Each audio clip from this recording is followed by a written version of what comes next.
naye mbuuzizza abantu abawera abana okutuuka mu kifo kino. Muwanguzi weebale kunnambuza Lubowa. Simanyi bwe nnyinza kwebaza Katonda okulaba muwanguzi wano ne Alice. Naye Mukama ono alina amaanyi. Ngenda kusooka kubanyumiza. Muwanguzi ngenda kunyumiza kye bayita ekisumuluzo ekyawaka. Kiina amaanyi nakyo.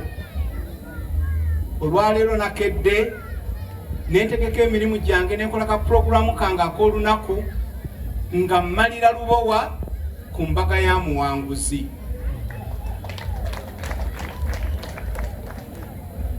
Muwanguzi, mwami muwanguzi, wuliriza ekisumuluzo n'amaanyi gaakyo. Ekisumuluzo kibeera na mukyala. Omukyala akwata ekisumuluzo n'aba nga yalina ekisumuluzo kyawaka. Kikuyamba ebintu bingi, ngenda kugambako kimu kyokka. Afuba nnyo okudda awaka amangu. Takusanga ng'oli ku muggalo. Adda awaka mangu naggulawo n'akulinda. Ekisumuluzo ky'obadde nakyo ng'oli wekka kikwase Alice. Alice banaaba yita meeting ez'essaawa 12.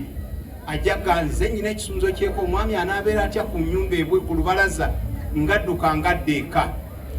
Ekisumuluzo olwaleero muwanguzi kindeese okuyimirira ku mbaga yo nga sisibye ettaayi. Nkugambye nabadde mmanyi embaga eri ku kyalo, engoye zange nendeka nga nzitegese, Alice n'okutuusa kati yakyabeera n'ekisumuluzo ky'e Lubowa.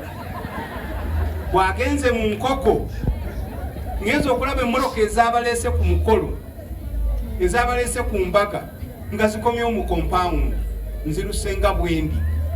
Kale togamba nti kibadde kirala kyonna n'ekisumuluzo. Tewekisibaako ekisumuluzo muwanguzi kimuwe abeere nakyo, kuba tewali kitanyuma ng'omwami okudda ne weggulira. Omukyala nadda n'agamba nti emirimu gibadde mingi, ogenderera ekyo n'otakigwamu. Ensonga endala muwanguzi egenda okukuyamba mbufumbo bwo. Professionally, nze nasooka okukulozaako. Wagraduatinga ne ngamba nti muwanguzi tamala wano mwezi nga takola. Ne nkuwa omulimu n'ogenda mu branch, mwe mugambye mbumbunye wonna. Muwanguzi yagaana okubuna wonna. Yagenda erira, ne muleka erira nga mukwasiza branch empya. Ngenda okulaba ku Sunday ng'ali mu kanisa. Muwanguzi ono. Message Alice ze yasindika nga muwanguzi ali erira, yali tayinza kutuula lira. Alice, wanzibako omukozi wange. Naye ng'okyatuukiriza professionally. Bagambye oli compliance bulungi. Sebo muwanguzi Alice wadde akola, naye owaka waliwo akameeza. Fuba nnyo Mukama akuwa omukisa. Abakyala mukubire ddala mu ngalo. Muwanguzi wadde omukyala akola, fuba nnyo Mukama akuwa omukisa. Olekengako kizige. Kubanga ekizige mbuli ngeri yonna tekirina sitaani gwe kigenda kuleeta.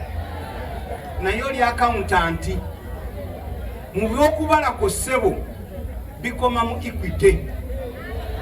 Tobireeta owaka ng'osaba Alice, mukyala Alice muwanguzi, ng'omusaba balance oba ng'omusaba sente bwe yazisaasaanyizza.